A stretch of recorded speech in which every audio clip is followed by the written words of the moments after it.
सैलाब ज़दगान के लिए दुआ। गुज़श्ता बरसों में पाकिस्तान और दुनिया के कई ममालिक शदीद सैलाबों से गुज़र रहे हैं। हज़ारों ख़ानदान अपने घर, खेत और प्यारे खो बैठे हैं। कई गांव पानी में डूब गए हैं और सबसे ज़्यादा नुकसान गरीब और कमज़ोर लोगों को उठाना पड़ रहा है।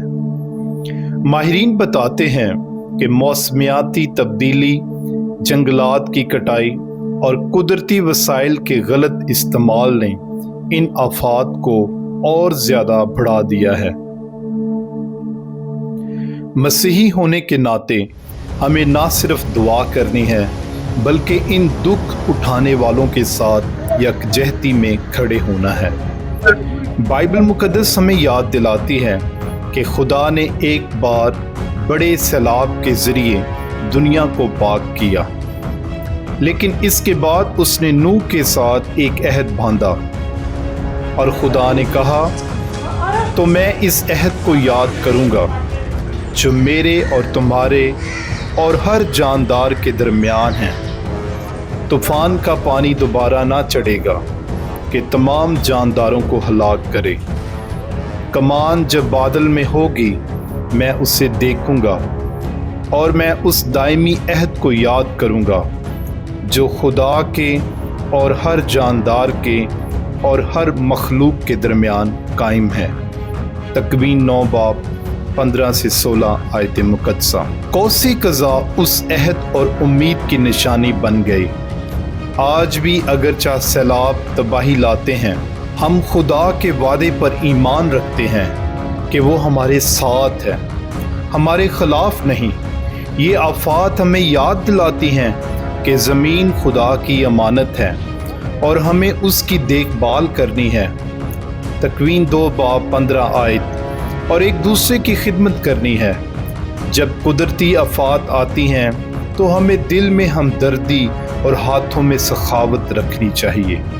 आज का बहरान सिर्फ पाकिस्तान के लिए नहीं बल्कि पूरी दुनिया के लिए एक याद दहानी है कि हम अपने मुश्तरका घर की हिफाजत करें। पोप फ्रांसिस ने अपनी मशहूर दस्तावेज़ लौदातो सी 2015 में हमें यही सिखाया है कि हमारी ज़मीन हमारा मुश्तरका घर है और हमें उसकी देखभाल करनी है। पोप ने कहा है कि मौसमियाती तब्दीली और माहौलियाती तबाही सबसे ज़्यादा गरीबों को मुतासिर करती है और ये हमारी मसीही ज़िम्मेदारी है कि हम फितरत के साथ अमन में रहें और सब के लिए इंसाफ कायम करें। आए हम मिलकर दुआ करें। ऐ रहम करने वाले बाप, हम तेरे हजूर पाकिस्तान और दुनिया भर के उन लोगों को पेश करते हैं जो सैलाब की वजह से तकलीफ़ और दुख सह रहे हैं। बेशुमार लोग बेघर, भूखे और गमज़दा हैं।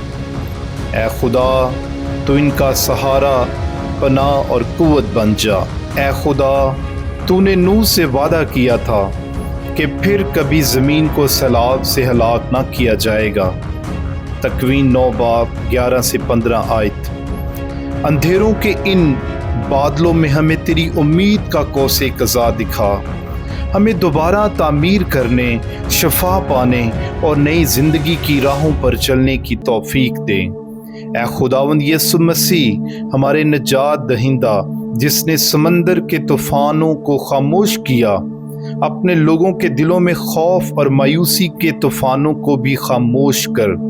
कमज़ोरों को हिम्मत दे, ताकतवरों को रहम अता कर और कायदीन को हिकमत दे ताकि वो बेहतर फैसले कर सकें। ऐ खुदा, हम तेरे शुक्रगुजार हैं उन सब लोगों के लिए जो दिन रात सैलाब ज़दगान की मदद कर रहे हैं। वो लोग जो अपनी जानों को खतरे में डालकर दूसरों को बचाते हैं, जो खाना, पानी, कपड़े और दवाइयाँ पहुँचाते हैं, जो बेसहारा ख़ानदानों के लिए पनाहगाहें बनाते हैं और जो खामोशी से दुआ और खिदमत के ज़रिए दूसरों का सहारा बनते हैं। तमाम हुकूमती और अस्करी अदारों के लोगों के लिए जो अमदादी कामों में हिस्सा लेते हैं, बरकत दे। اے پاک روح ہمیں ایک قوم، ایک برادری اور ایک عالمی خاندان کے طور پر محبت، انصاف اور یکجہتی میں متحد کر۔ پوپ فرانسس کے کلمات ہمیں یاد دلاتے ہیں کہ زمین ہماری مشترکہ ماں ہے جس کی حفاظت ہم سب کی ذمہ داری ہے۔ ہمیں قوت دے کہ ہم نہ صرف متاثرین کے ساتھ کھڑے ہوں بلکہ زمین کے تحفظ کے لیے بھی عملی اقدامات کریں۔